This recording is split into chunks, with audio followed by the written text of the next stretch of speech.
anterior, uno de los mecanismos más importantes para la transferencia de calor es la transferencia de calor por convección. Entonces vamos a ver un problema sobre la aplicación de las ecuaciones deducidas en la clase anterior.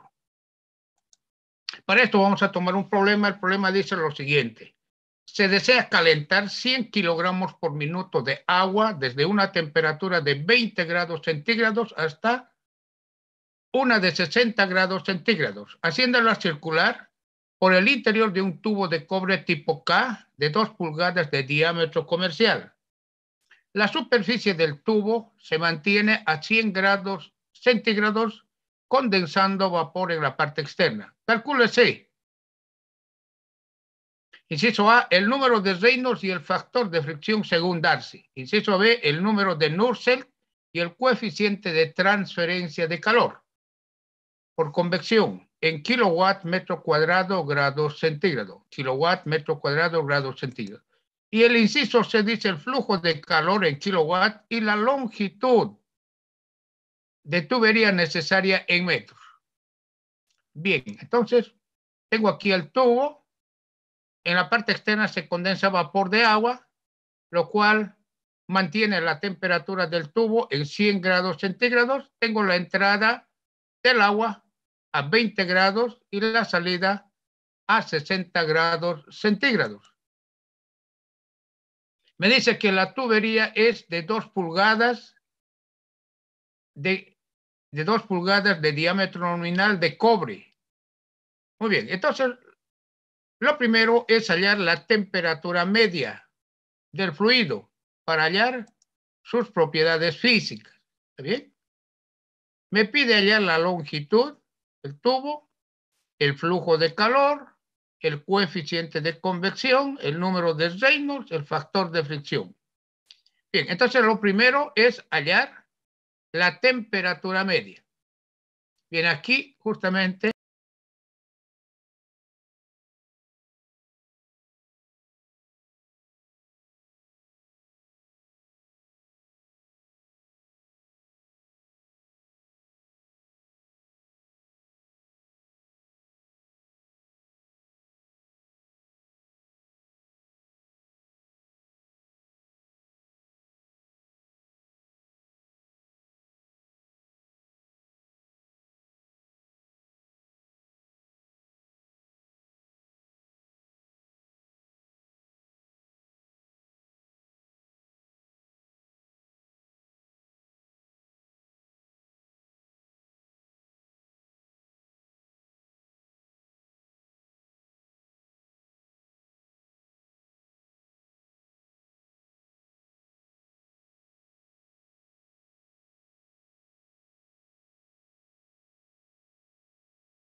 esta tabla no es cierto. Entonces, lo primero es hallar la temperatura media. ¿Está bien? La temperatura media del fluido. ¿Para qué? Para hallar las propiedades físicas. ¿Está bien? Entonces, determino la temperatura media. Temperatura de entrada 20, salida 60, dividido entre 2, 40. A esa temperatura, determino las propiedades físicas. A 40 grados en la tabla A9 del libro Transferencia de Calor de Yunus Engel. La tubería es de 2 pulgadas de cobre. También en el apéndice H de Mecánica de Fluidos de Robert Mott tengo para tuberías de cobre de 2 pulgadas. Tengo el diámetro interno, el diámetro externo, el área de flujo y la rugosidad. Bien. Para hallar el número de Reynolds es necesario la velocidad. Entonces voy a hallar la velocidad. ¿Qué tiene? ¿Qué tengo como dato? Tengo el flujo másico. ¿Cuánto es? 100 kilogramos por minuto. ¿Está bien? Entonces, voy a partir del flujo másico, voy a hallar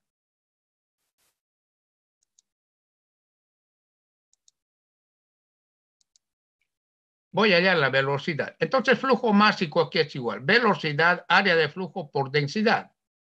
Despejo la velocidad. Flujo másico sobre el área de flujo y la densidad. Reemplazo. El flujo másico es 100 kilogramos por minuto.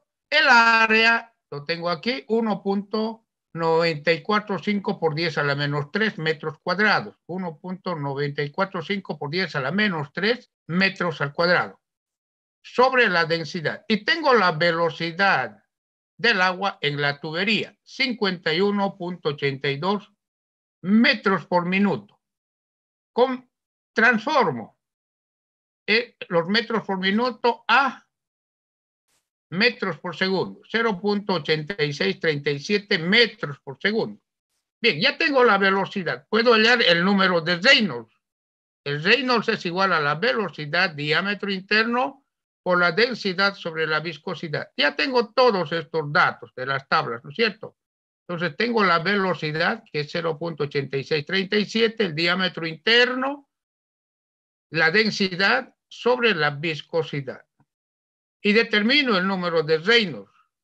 El número de Reynolds es 65.295.9, mayor a 4.000. El flujo es turbulento. Como el flujo es turbulento, debo hallar el factor de fricción mediante la ecuación de Colebrook para flujo turbulento. ¿Está bien? Reemplazo. La rugosidad lo tengo, ¿no es cierto?, en la tabla del Robert Mott. ¿Cuánto es? 1.5 por 10 a la menos 6 la rugosidad. Entonces reemplazo en esta ecuación 1.5 por 10 a la menos 6, rugosidad, el diámetro interno, el número de Reynolds,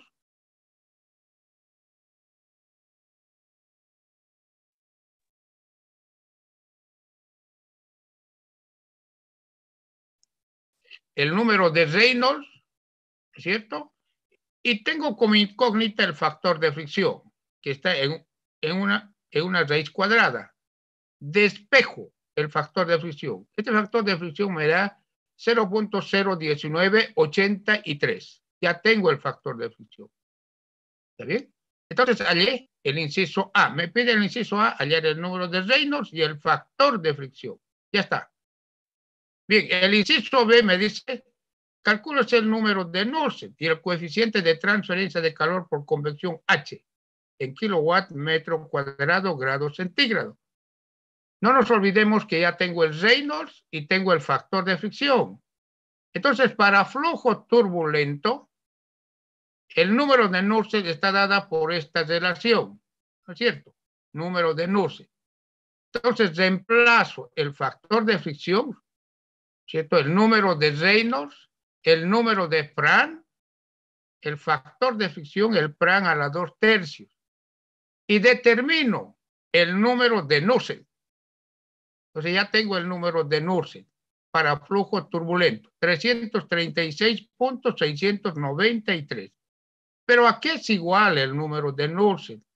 El número de Nusselt es igual al coeficiente de convección por el diámetro interno sobre la conductividad térmica. ¿Qué me piden en este inciso? Hallar el coeficiente de convección.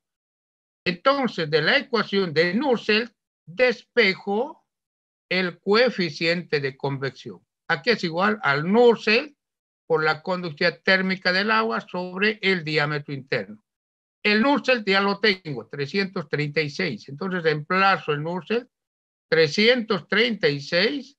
La conductividad térmica también lo hallé a la temperatura media de 40 grados. Entonces tengo la conductividad térmica, el diámetro interno de la tubería de cobre, reemplazo datos. Y tengo el coeficiente de convección. ¿Está bien? 4.2696 kilowatt metro cuadrado grado centígrado. Este es el coeficiente de convección. Entonces, para hallar el coeficiente de convección, previamente debo hallar el Nusselt. Y a partir del Nusselt, despejar el coeficiente de convección. Y luego ya tengo el coeficiente de convección. Esta es la variable más importante para la transferencia de calor en intercambiadores. Bien, el último inciso me dice el inciso C. Calcúlese el flujo de calor en kilowatt y la longitud de la tubería en metro. Muy bien, entonces para allá ya tengo el coeficiente de convección. Entonces indico el flujo de calor mediante aplicando la primera ley de la termodinámica es igual al flujo másico por el calor específico, la temperatura del agua que sale de la tubería menos la temperatura de entrada. Esto es salida menos entrada. Tengo todo. Se dice que el flujo másico es 100 kilogramos por minuto. Un minuto es a 60 segundos. Entonces voy a transformar minutos a segundos. El calor específico del agua a la temperatura media de 40 grados es 4.179 kilogramos grados centígrados. Eso ya lo vimos al inicio. Y la temperatura de salida, 60 grados, entrada 20 grados centígrados. Reemplazo en esta ecuación, ¿cierto? Y tengo que el flujo de calor es 278.6 kilowatts. Este es el flujo de calor.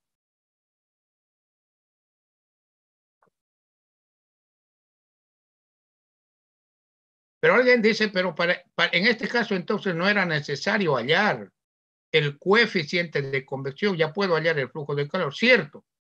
Pero además, en este inciso me piden la longitud. ¿Cuál es la longitud de la tubería de cobre? Esto me pide. Entonces, para hallar la longitud de la tubería de cobre, es necesario aplicar la ley de enfriamiento de Newton. Entonces, aquí tengo la ley de enfriamiento de Newton. El flujo de calor también es igual al coeficiente de convección por la superficie lateral o el área de transferencia de calor. ¿Y cuál es el área de transferencia de calor? El área de transferencia de calor es la superficie lateral del tubo, porque es a partir de esta superficie que se transfiere de la superficie lateral interna del tubo, se transfiere calor hacia el agua, energía calorífica hacia el agua. Es la superficie lateral. ¿Y a qué es igual la superficie lateral de este tubo? Pi por diámetro y por la longitud. Pi por diámetro interno y la longitud. Esa sería el área de transferencia de calor. Pi por diámetro y la longitud es la superficie lateral del tubo. En nuestro caso se transfiere calor desde la superficie lateral interna. Entonces sería pi por diámetro interno y por la longitud. Área de transferencia de calor. ¿Bien? Entonces vamos a aplicar esto aquí. Entonces, el área, aquí es igual, pi por el diámetro interno por la longitud. La longitud no lo tengo, sí, no lo tengo. Pero igual voy a aplicar, aquí voy a reemplazar el área. Pi por el diámetro interno y la longitud. ¿No es cierto? Bien, esta sería la ecuación. La temperatura es la temperatura del tubo que está a mayor temperatura menos la temperatura media del fluido. Entonces voy a hallar la temperatura media del fluido.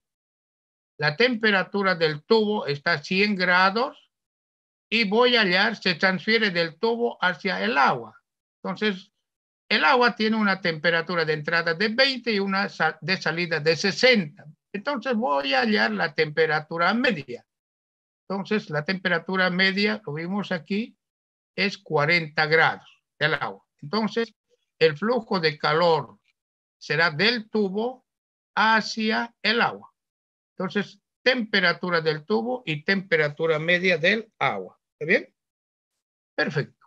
Entonces, reemplazo el área y de esta ecuación despejo. Voy a despejar la longitud.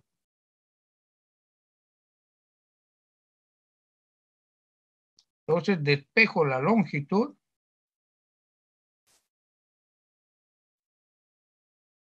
Esto, ahí tienen, despejo la longitud. Entonces tengo todos los datos. Tengo el flujo de calor que lo hallé por la primera ley de la termodinámica, 278.6. Tengo el coeficiente de convección que también lo hallé a partir de la ecuación de Nusselt, 4.2996. Pi es una constante, el diámetro interno lo hallé de las tablas de Robert Mott. 100 es la temperatura del tubo y 40 es la temperatura media del agua. Reemplazo kilowatt con kilowatt, se anula. Grado centígrado con grado centígrado también. Aquí tengo metro cuadrado, metro, solamente me resta metro. Entonces la longitud de la tubería es 6.957 metros. Muy bien, con esto habíamos concluido la parte de convección, el segundo mecanismo. Si tienen alguna pregunta, pueden activar su micrófono y hacer alguna pregunta.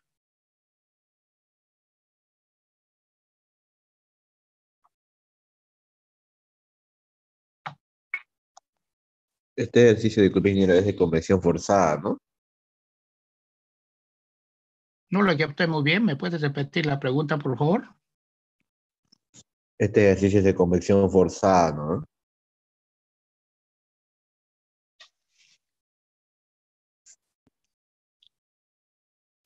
Este Hola. ejercicio, sí, lo escuché en la primera parte. ¿Por qué me dijo?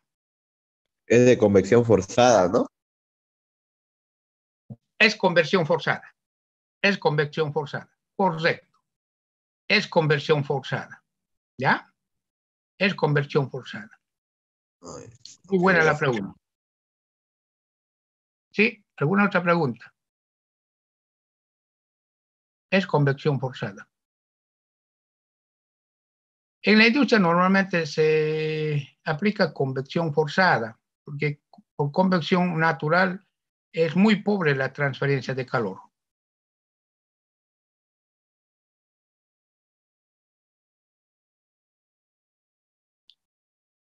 Bien, entonces concluimos esta parte y vamos a pasar al último mecanismo de transferencia de calor, que es la transferencia de calor por radiación.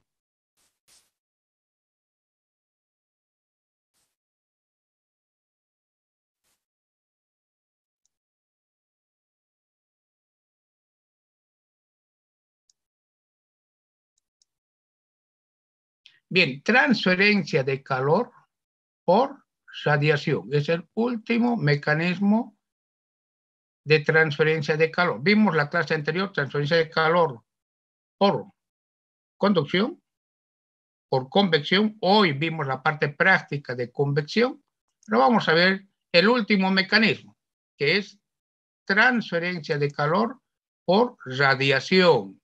¿Está bien? La radiación térmica es la radiación electromagnética que emite un cuerpo como resultado de su temperatura. ¿Está bien? Por ejemplo, es la radiación solar, ¿cierto? La radiación solar aún se transmite en el vacío absoluto. No es necesario un medio físico para la transferencia de radiación.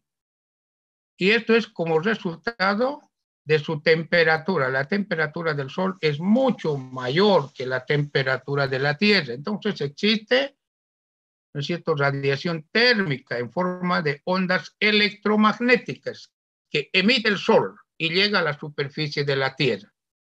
¿Está bien? Entonces, para el diseño de hornos es importante la transferencia de calor por radiación. A mayor temperatura de una superficie es mayor la importancia de la transferencia de calor por radiación. Propiedades de la radiación. Cuando la energía radiante llega a una superficie semitransparente, parte de la radiación se refleja, parte se absorbe y parte se transmite. Por ejemplo, un vidrio. El vidrio deja pasar la radiación. A esa radiación se llama radiación transmitida. Un espejo refleja la radiación. Entonces la radiación se puede reflejar. una superficie negra absorbe la radiación. Entonces la radiación puede ser absorbida por una superficie negra.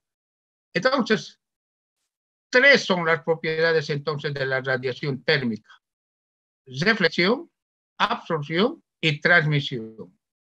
Nosotros vamos a llamar a la fracción absorbida absorbencia, alfa, a la fracción reflejada, rho, reflectividad, a la fracción transmitida, tau, transmisividad. Alfa, rho y tau varían entre 0 y 1, pero la suma de la absorbencia, la reflectividad, la transmisividad es igual a 1. Las fracciones absorbida, reflejada, más la fracción transmitida deben dar igual a 1. Estas son las tres propiedades de la radiación. O se refleja como un espejo, o se absorbe como una superficie negra, o se transmite como un vidrio. ¿Bien? Vamos a empezar por la ley de Stefan Boltzmann. Esta es la ley para la transferencia de calor por radiación. ¿Qué dice la ley de Stefan Boltzmann? Dice: el flujo de calor que emite un cuerpo negro. ¿Y qué es un cuerpo negro? Es una superficie que emite la máxima cantidad de energía. Es una superficie ideal. Es una superficie ideal. Como nosotros estudiamos en química, gases ideales, es lo mismo. Esta es una superficie ideal. Y esta superficie negra es esa superficie que transfiere o emite la máxima cantidad de energía por radiación. ¿Está bien? Muy bien. Entonces, un cuerpo negro emite esta cantidad de radiación. Por eso QN, N minúscula quiere decir cuerpo negro.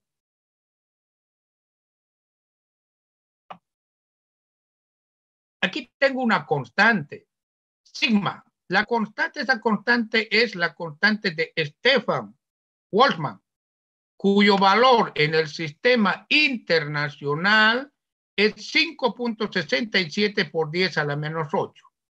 Watts sobre metro cuadrado, grados Kelvin a la cuarta. ¿Está bien? Entonces esta es una constante en estas unidades. Esta constante, puedo cambiar de unidades, seguramente voy a tener otro valor, en kilocalorías, en BTUs, pero esta es la constante en unidades SI, Sistema Internacional. Entonces tengo la constante de Stefan Boltzmann. A es el área de transferencia de calor y T es la temperatura absoluta en grados Kelvin a la cuarta. En esta ecuación, la temperatura es absoluta, grados absolutos. En este caso, si la constante de Stefan Boltzmann está en Kelvin, esta es la temperatura en grados Kelvin a la cuarta. Es la temperatura del objeto caliente. ¿Está bien? Entonces, esta es la energía calorífica que emite un cuerpo negro. La radiación se emite en todas direcciones, ¿no es cierto? Es la cantidad que emite un cuerpo negro, un cuerpo ideal. El Sol es un cuerpo negro, por ejemplo, porque emite la máxima cantidad de energía por radiación. Pero nosotros vamos a trabajar con superficies reales, por decir, vamos a trabajar con una superficie metálica de cobre, por decir algo, o las paredes de un horno, ladrillos refractarios. Entonces son superficies reales. Entonces, el flujo de calor por radiación desde una superficie real está dada por esta ecuación. Si ustedes ven, es muy similar a la ecuación para cuerpo negro de Stefan Boltzmann que vimos anteriormente. ¿Cierto? Lo único que aquí tengo una variable adicional, que es la emisividad de la superficie. Entonces, la emisividad de la superficie varía entre 0 y 1. Y esta emisividad se halla experimentalmente. Cada material tiene su propia emisividad. Por decir, aquí tengo ladrillo refractario, que se utiliza bastante en hornos. ¿Cuánto es la emisividad del ladrillo refractario? 0,75. Entonces aquí reemplazo si es las paredes del horno y quiero calcular la cantidad de el flujo de calor más bien de las paredes de un horno, aquí debo reemplazar la emisividad del ladrillo refractario que es la pared del horno, 0,75. Sigma, ya vimos, es una constante. El área sería en este caso el área de la pared y la temperatura. ¿A qué temperatura se encuentra el ladrillo refractario? En grados absolutos a la cuarta. De esta forma hallo el flujo de calor desde una superficie real. Como ustedes podrán notar, el flujo de calor desde una superficie real es menor que el flujo de calor en una superficie negra, porque aquí ya no existe epsilon. Epsilon, que es la emisividad de la superficie, es menor a 1. Entonces, esto estaría multiplicando por epsilon, que es menor a 1. Por tanto, va a ser que el flujo de calor desde una superficie real sea menor al flujo de calor en una superficie negra. ¿Está bien? Bueno, entonces aquí para la superficie real lo único que hay que tener cuidado es la emisividad. Aquí tengo una tabla del texto transferencia de calor de Junor-Sengel, ¿no es cierto? Ahí están las emisividades. Esto apenas es una parte de esa tabla. En el apéndice de ese libro tienen otros materiales, ¿ya? Entonces, recomendación es que ustedes tengan el apéndice de transferencia de calor de Junor-Sengel, ¿sí? Y esto, la recomendación es especialmente para el examen, pues, ¿no? El examen, ustedes necesariamente deben portar su propia tabla, porque está prohibido prestarse tablas en el examen. Bien, continuamos. Pero a nosotros lo que nos interesa es la transferencia de calor entre dos superficies. Una superficie 1 a 1 y otra superficie a 2. Nos interesa la transferencia de calor entre dos superficies. ¿Está bien?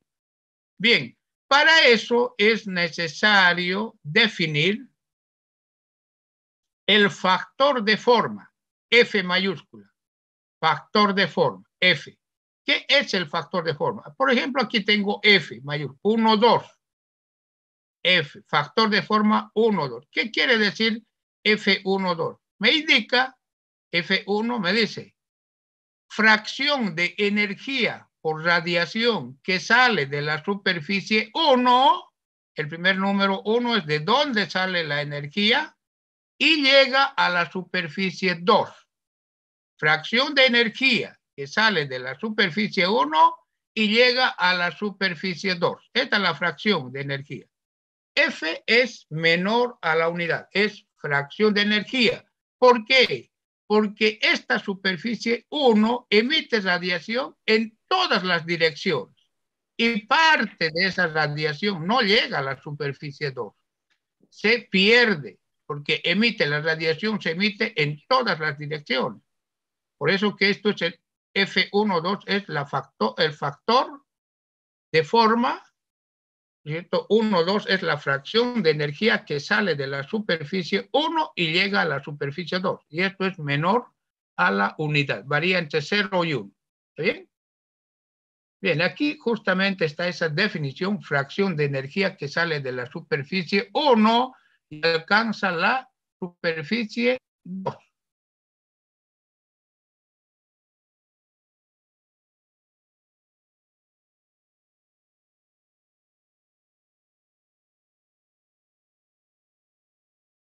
Bien, pero también la superficie 2 se calienta.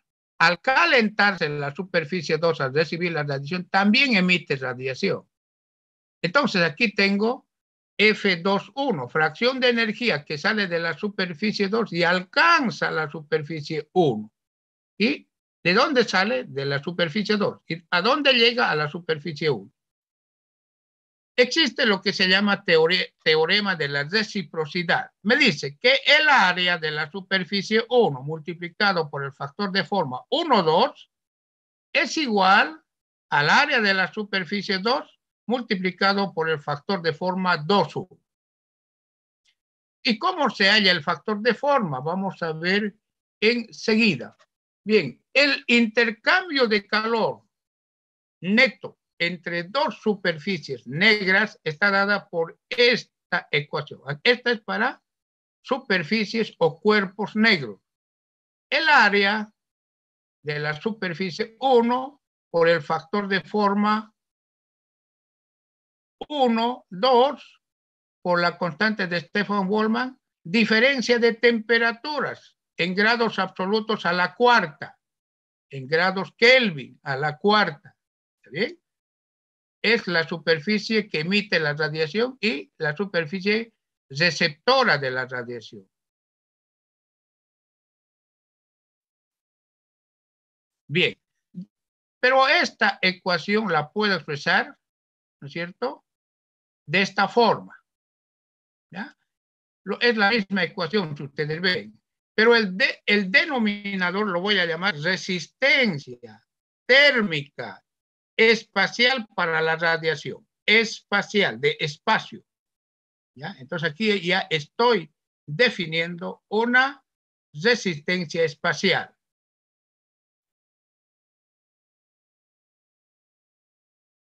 Pero también por el teorema de la reciprocidad, el flujo de calor la puedo expresar de esta forma. Cambié área 1, F1,2 por área 2, F2,1. Lo único. Entonces tengo la resistencia espacial. Ambas ecuaciones me dan el mismo flujo de calor. ¿Está bien? Bien, vamos a hacer una pausa de 5 minutos y retornamos en 5 minutos.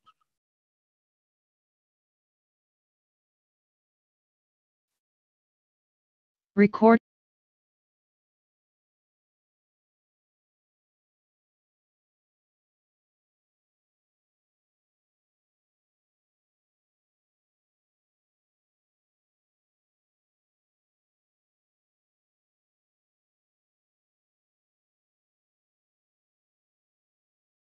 Muy bien, apreciados estudiantes, nuevamente de retorno. Entonces, veamos entonces, estas ecuaciones es para cuerpos negros, ¿cierto? ¿Y cómo se halla el factor de forma? Hasta aquí vimos que el factor de forma es la fracción de energía que sale desde una superficie y llega a la otra. ¿Cómo se halla? Existen dos formas. Uno en forma gráfica, como esto. Por ejemplo, aquí tengo dos superficies, una superficie 1 y otra superficie 2. Entonces aquí tengo el factor de forma para radiación entre dos discos paralelos. Tengo un gráfico. En las ordenadas de la izquierda tienen el factor de forma y en abscisas tienen la relación diámetro sobre el espacio o distancia entre las dos superficies, en este caso dos discos paralelos. Entonces, determino primero el diámetro. Tengo el diámetro. Ambas superficies son discos y es paralelos, ¿no es cierto? Entonces, diámetro, ¿está bien? Y divido entre el espacio que separa ambas superficies. Bien, con esto busco un punto, por decir 4, es este cociente, y me voy hasta esta línea. Y luego, al llegar a la línea, al cortar la línea, a partir de ese punto trazo una línea horizontal. Y tengo el factor de forma 1, 2. 0.58, 59, ¿no es cierto? Si este es 4, el diámetro sobre el espacio. Entonces, de esta forma se halla para dos discos paralelos. ¿Está bien? No es muy complicado hallar el factor de forma. Bien, ¿qué sucede si no son discos paralelos? Aquí tengo el factor de forma para la radiación entre dos rectángulos paralelos. Aquí está la distancia Y el espacio que separa ambas superficies, X, el área 1, que en este caso sería el área que está a mayor temperatura, y el área 2, que sería la superficie receptora de la radiación. Bien, entonces aquí debo dividir X sobre D. D es el espacio que separa ambas superficies. Luego aquí tengo una serie de líneas. Entonces debo, para seleccionar una de estas líneas, debo dividir Y sobre D. Y sobre el espacio que separa ambas superficies. Entonces selecciono una y tengo aquí X sobre D. Trazo una línea vertical hasta la curva. Y a partir de la curva trazo una línea horizontal, y en las ordenadas de la izquierda tengo el factor de forma. Entonces, de esta forma determino el factor para dos rectángulos paralelos. Aquí tengo el factor de forma para la radiación entre dos rectángulos perpendiculares.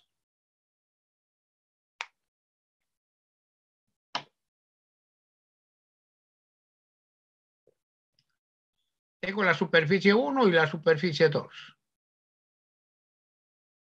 Bien. Entonces, ¿qué tengo? Aquí tengo Z, X y Y. Z sobre X, divido y determino un punto en abscisas. Luego, para cada una de estas líneas, divido Y sobre X. Y sobre X. Y selecciono una de estas líneas. Luego, con el valor de Z sobre X, me voy hasta una de estas líneas, y luego, mediante una línea horizontal, determino el factor de forma en las ordenadas de la izquierda, ¿no es cierto? Entonces, de esa forma determino el factor de forma.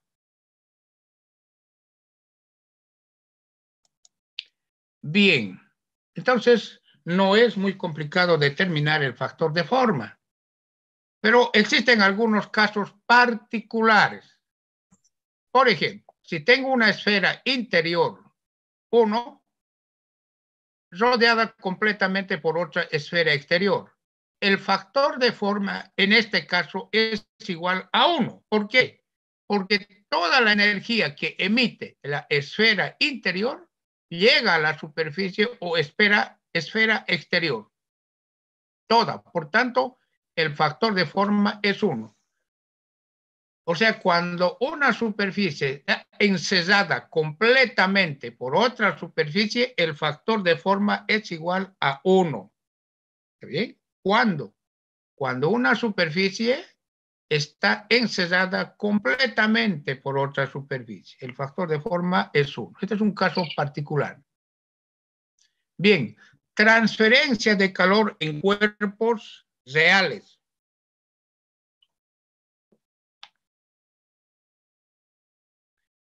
Nosotros vimos que para la transferencia de calor en cuerpos negros es solo necesaria la resistencia espacial, ¿no? Que es esta. Pero en cuerpos reales, además de la resistencia espacial, debo sumar dos resistencias, que son las resistencias superficiales para cada superficie. Entonces, esto es lo que aquí indico. Aquí tengo dos superficies, el carbón y los bísters, ¿cierto? Para un churrasco. Entonces el carbón está a mayor temperatura. A esta superficie lo voy a llamar 1 y a esta otra superficie 2.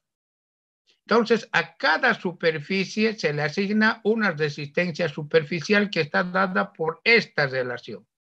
Esto solo se hace para cuerpos reales. Y aquí ya tengo la emisividad del cuerpo 1, del carbón. ¿Cuánto es la emisividad? Y el área. ¿Sí? A esto se llama resistencia superficial. Y debo hallar la resistencia superficial también para el cuerpo 2. Entonces tengo 1 menos la emisividad del cuerpo 2 emisividad del cuerpo 2 por el área. A cada superficie se le asigna una resistencia superficial. Si fueran 3 superficies, 3 resistencias superficiales. ¿Bien? Aquí tengo 2 superficies, ¿no es cierto? El carbón y la superficie 2. Pero entre estas 2 superficies existe un espacio. A eso se llama resistencia espacial, que lo vimos en cuerpos negros. La resistencia espacial se utiliza en transferencia de calor en cuerpos negros. En cambio, la transferencia de calor por radiación entre 2 cuerpos reales, además de la resistencia espacial, se incluyen las resistencias de superficie o resistencia superficial. Bien, entonces con esto, bueno, ¿y de dónde hallo la resistencia superficial? Miren, la resistencia superficial es función del área y la emisividad. Entonces, la emisividad es importante. ¿Y dónde hallo la emisividad? Aquí nosotros vimos la emisividad. ¿No es cierto? Aquí lo tengo, la emisividad. Entonces, la emisividad epsilon la debo determinar mediante tablas. ¿Está bien? Entonces, obtengo la emisividad del cuerpo 1 y el cuerpo 2. Bueno, para hallar el flujo de calor por radiación es esta la ecuación. Resistencia superficial 1, resistencia superficial 2 y resistencia espacial entre 2 cuerpos. Sigma es la constante de Stefan-Boltzmann y las temperaturas en grados absolutos. Esta ecuación me permite hallar la transferencia de calor entre 2 cuerpos reales por radiación. Pero por el teorema de la reciprocidad, la resistencia espacial también lo puedo expresar de esta forma, por el teorema de la reciprocidad que vimos en la primera parte. Entonces, de esta forma se halla el flujo de calor por radiación entre 2 cuerpos reales. Un texto para esta primera parte es Transferencia de calor y masa, fundamentos y aplicaciones de Yunus Senkel, edición 2020. Bien, ya concluimos con esto, ¿no es cierto?, los 3 mecanismos de transferencia de calor. Conducción, convección. Hace un momento hubo una pregunta de si era convección forzada o convección natural. En convección natural no incluye el número de Reynolds. En lugar del número de Reynolds está el número de Grashof. ¿Ya? En convección natural. En convección natural no se incluye el número de Reynolds. En lugar del número de Reynolds está el número de Grashof. Nosotros no vamos a estudiar convección natural, lo voy a dejar para el estudiante que pueda investigar sobre convección natural, ya que en la industria la mayoría de los procesos son por convección forzada. Entonces, directamente nosotros vamos a estudiar la transferencia de calor por convección forzada, que es importante en el diseño de intercambiadores de calor. En un intercambiador de calor, por decir un pasteurizador de leche, la leche es impulsada por una bomba. Y al estar impulsada por una bomba, es convección forzada. Es por eso que nosotros vamos a estudiar convección forzada. Bien, con estos 3 mecanismos, como son conducción, transferencia de calor por conducción, por convección y por radiación, vamos a entrar al estudio de la parte aplicativa, que son los intercambiadores de calor. De los 3 mecanismos estudiados anteriormente, el mecanismo más importante para el diseño y selección de intercambiadores de calor es la transferencia por convección.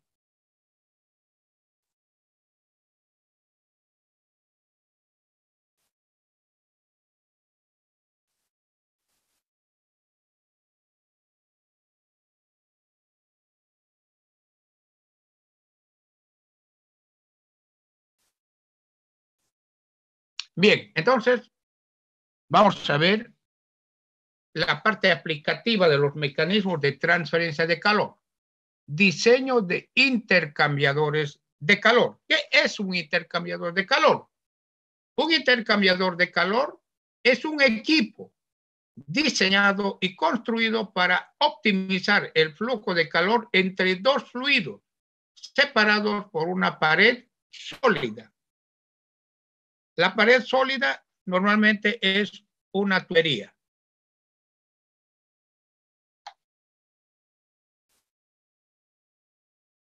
Los intercambiadores de calor más usados en la industria son los siguientes: intercambiador de calor de doble tubo, intercambiador de calor de coraza y tubos, intercambiadores de calor de tanques enchaquetados e intercambiadores de calor tipo serpentín, intercambiadores de calor de flujo transversal, y finalmente vamos a estudiar los intercambiadores de placas, que son muy importantes en la pasteurización de la leche. Inicialmente vamos a estudiar los intercambiadores de calor de doble tubo. ¿Está bien? Un intercambiador de calor de doble tubo está formado por dos tubos concéntricos de acero comercial, normalmente. En la mayoría de los casos, los dos tubos son de acero comercial. Si no nos dicen explícitamente otra cosa, nosotros vamos a asumir que las tuberías son de acero comercial, a no ser que nos indiquen explícitamente que son tubos de cobre, por decir algo. ¿Ya? Porque los intercambiadores de calor de doble tubo normalmente son de acero comercial. Es de construcción sencilla. Encuentran su mayor aplicación cuando la superficie de transferencia de calor es menor o igual a 19 metros cuadrados. Uno de los fluidos fluye por el interior de la tubería y el otro fluido lo hace por la parte externa, por el anillo que forman ambas tuberías. Vamos a ver aquí un intercambiador de calor. Aquí tengo un intercambiador de doble tubo.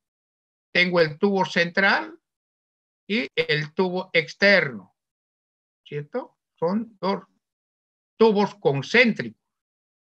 Tengo un fluido que fluye por la parte interna del tubo central y otro fluido que fluye por el anillo que forman estos dos tubos. Vamos a manejar la siguiente nomenclatura. E mayúscula para la temperatura del fluido caliente y T minúscula para la temperatura del fluido frío.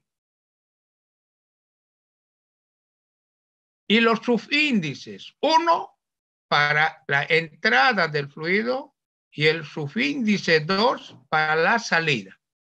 Entonces aquí tengo T minúscula, que es fluido frío. El subíndice 1 quiere decir a la entrada, fluido frío a la entrada, fluido frío a la salida. Aquí tengo una T mayúscula, sí, fluido caliente, pero lleva un subíndice 1 a la entrada. T sub 2 mayúscula, temperatura del fluido caliente a la salida. Aquí tengo un intercambiador de calor de doble tubo, ¿no es cierto?, en contracorriente. ¿Y por qué en contracorriente? Si ustedes ven, el fluido caliente ingresa por el extremo izquierdo y sale por el extremo derecho. En cambio, el fluido frío ingresa por el extremo derecho y sale por el extremo izquierdo. O sea, el flujo es en contracorriente. ¿Está bien? O sea, el fluido frío va de derecha a izquierda, en cambio el fluido caliente va de izquierda a derecha. Entonces, tengo un intercambiador de doble tubo en contracorriente. Muy bien. ¿Y cuál es el área de transferencia de calor? Es la superficie lateral del tubo central. Es importante estudiar el tubo central. Tengo aquí el fluido caliente. Transfiere calor, este fluido, al fluido frío que está en el tubo a través de la superficie lateral del tubo, ¿cierto? A través de los intercambiadores de calor están perfectamente aislados. Por tanto, se desprecia la pérdida de calor hacia el medio ambiente, hacia el entorno. la transferencia de calor es entre el fluido caliente y el fluido frío. ¿Qué quiero decir con esto? Que la pérdida de calor del fluido caliente es igual a la ganancia de calor del fluido frío. ¿Está bien? Ambos son iguales. El flujo de calor del fluido caliente es igual al flujo de calor al fluido frío. Como podemos ver aquí, ¿no? Estos son intercambiadores de calor de doble tubo. Son dos tubos concéntricos, ¿sí? Y la parte externa está perfectamente aislada, ¿cierto? Entonces, es por eso que en intercambiadores de calor se considera solo el flujo de calor entre el fluido caliente y el fluido frío. ¿Está bien? La cantidad de calor que transfiere el fluido caliente es igual a la cantidad de calor que gana el fluido frío. Bien, entonces a partir de ahora vamos a utilizar esta nomenclatura. Recomendación para el examen, utilicen esta nomenclatura. ¿Ya? Utilicen esta nomenclatura. Recomendación. En el examen deben utilizar esta nomenclatura. T mayúscula 1 es la temperatura del fluido caliente a la entrada. T minúscula 2 es la temperatura del fluido frío a la salida. Bien, aquí tengo un intercambiador de calor de doble tubo, ¿no es cierto? Ya está aquí el tubo central. En este caso, por el tubo central está el fluido caliente. Como ustedes ven, son temperaturas mayúsculas. Y por el anillo está el fluido frío. Y es un intercambiador también de doble tubo en contracorriente. ¿Cierto? Bien, veamos. Aquí tengo ya un corte del intercambiador de calor. Tengo el tubo externo, tengo el tubo interno, ¿cierto? El área del tubo central es muy importante. Esta área tiene un área externa, pi por diámetro externo del tubo central por la longitud, o puede tener un área interna, ¿no es cierto? Ahí pi por el diámetro interno del tubo central por L. Mire, aquí estamos manejando el tubo central. Son importantes el diámetro externo y el diámetro interno del tubo central. ¿Y dónde hallo estos diámetros internos y externos? En las tablas del Robert-Mott. En Unitarias 1 solo utilizamos en la mayoría de los casos el diámetro interno de mecánica de fluidos. Pero en intercambiadores de calor, además del diámetro interno, se debe manejar el diámetro externo para hallar la superficie lateral externa del tubo. Esta sería la superficie lateral externa del tubo central y esta sería la superficie lateral interna del tubo central. ¿Está bien? Perfecto. Los intercambiadores de calor más comunes son de estas dimensiones. El tubo externo de 2 pulgadas y el tubo interno de 1,25 pulgadas. El tubo externo son diámetros nominales, por si acaso. El tubo externo de 2,5 pulgadas y el tubo interno de 1,25 pulgadas. Y así, estos son los intercambiadores de calor más comunes, intercambiadores de calor de doble tubo más comunes.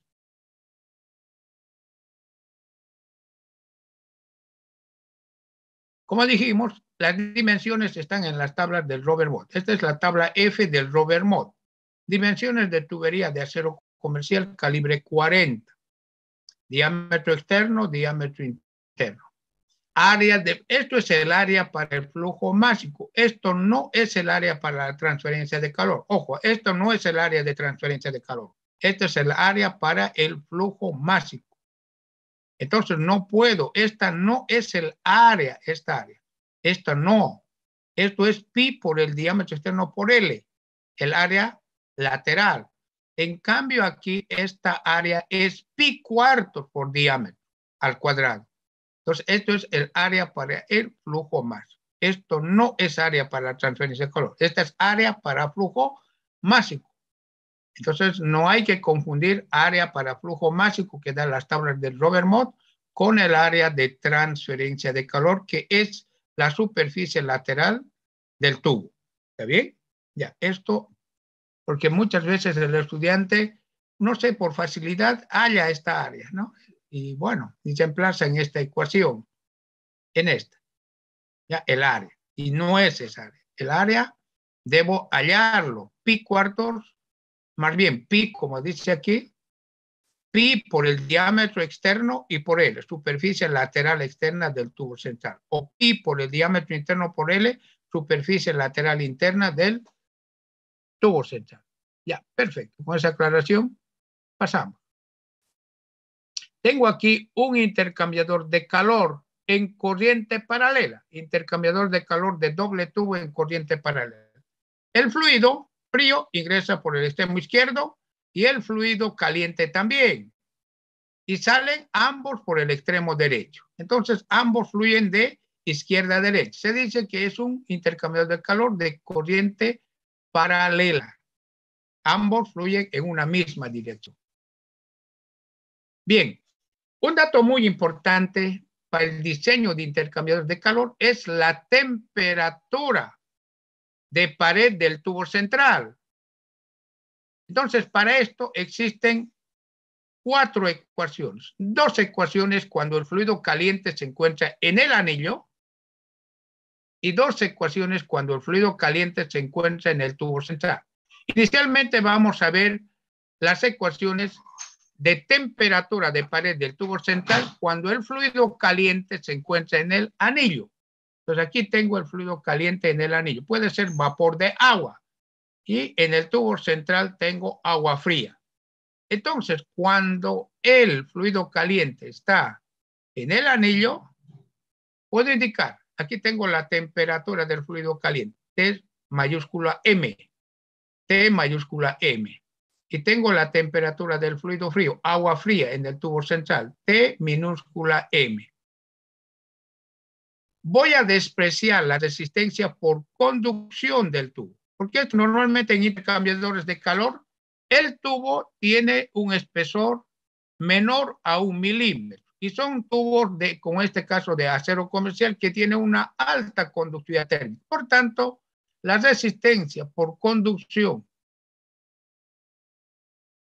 en el tubo central se desprecia, ¿ya? Se hace cero esa resistencia. Entonces tendría solamente 2 resistencias.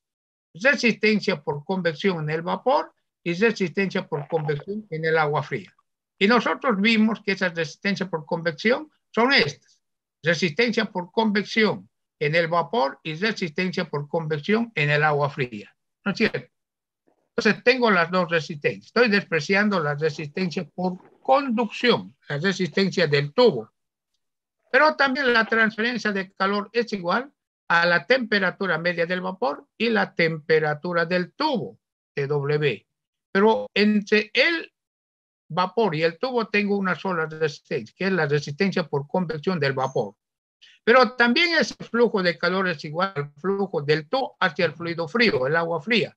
Entonces tengo la temperatura del tubo y la temperatura del agua fría y la resistencia por convección del agua fría. Al combinar estas ecuaciones, determino la temperatura de pared. Estas ecuaciones me dan la temperatura de pared del tubo central. Para esto es importante, ¿no es cierto?, los coeficientes de convección. Esto ya lo vimos anteriormente, ¿cierto? El coeficiente de convección interno, I quiere decir coeficiente de convección interno para el fluido amarillo, si ustedes quieren, referida a la superficie lateral externa del tubo. Esto es igual al coeficiente de convección interno por el diámetro interno dividido sobre el diámetro externo del tubo central. Esto es lo que indica aquí. ¿Ya? Bueno, estas 2 ecuaciones me permiten hallar la temperatura de pared del tubo cuando el fluido caliente se encuentra en el anillo. Pero ¿qué sucede si el fluido caliente está en el tubo central? Vamos a ver. Cuando el fluido caliente está en el tubo central, aquí tengo fluido caliente. Ya no está el agua fría, sino el fluido caliente. Entonces existe transferencia de calor del fluido caliente hacia el fluido frío que está en el anillo.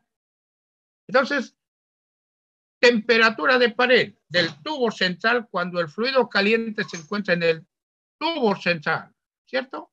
Entonces, ya listo. El flujo de calor entre el fluido caliente y la tubería está dada por esta primera relación. Más bien, el flujo de calor entre el fluido caliente y el fluido frío está dada por esta primera relación. Entre el fluido caliente y el fluido frío. ¿Por qué? Porque tiene dos resistencias. Tiene la resistencia por conversión del fluido caliente, que sería esta. Voy a despreciar nuevamente la resistencia por conducción de la pared. Tengo la resistencia por conversión del fluido frío, que sería esta. Entonces, la fuerza motriz, la diferencia de temperatura sería temperatura del fluido caliente y temperatura del fluido frío. Pero también aquí ya da la temperatura del fluido caliente, ¿no es cierto? El fluido caliente transfiere inicialmente energía a la pared del tubo, al tubo, si ustedes quieren. Entonces, ¿cuántas resistencias tiene? Una sola resistencia, la del fluido caliente. Esta es la transferencia de calor del fluido caliente al tubo. Una sola resistencia por convección. Pero el tubo también transfiere calor por convección al fluido frío. Entonces el tubo, temperatura del tubo menos temperatura del fluido frío y la resistencia por convección en el anillo del fluido frío. Entonces, al combinar estas tres ecuaciones, también se determina la temperatura de pared del tubo. ¿Está bien? La temperatura. Las ecuaciones son parecidas a las anteriores, pero estas ecuaciones no son iguales. O sea, cuando el fluido caliente se encuentra en el tubo central, estas son las ecuaciones para hallar la temperatura del tubo. ¿Está bien? Estas son.